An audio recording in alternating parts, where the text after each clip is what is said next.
Hey everyone, in this quick video I'll teach you how to start editing in Adobe Premiere Pro in just 3 minutes. We'll cover importing clips, basic editing, adding text, and exporting. Let's get started. First, open Premiere and create a new project. Name it and choose where to save it. To bring in your clips, go to the project panel, right-click and select Import. Choose your videos and you'll see them appear in the panel. Now drag your main video clip onto the timeline. Premiere will automatically create a sequence that matches your video settings.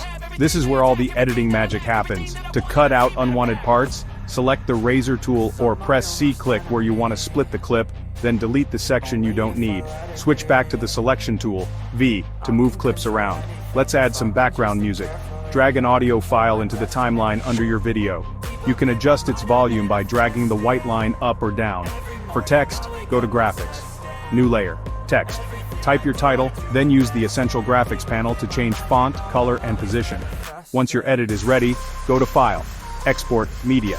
Set the format to H.264, then choose the preset, YouTube 1080p. Finally, click Export. Your video will render and be ready to upload. And that's it. You just learned the basics of editing in Adobe Premiere Pro. If you want longer step-by-step tutorials, make sure to like, subscribe, and let me know what you'd like me to cover next. Thanks for watching, and happy editing.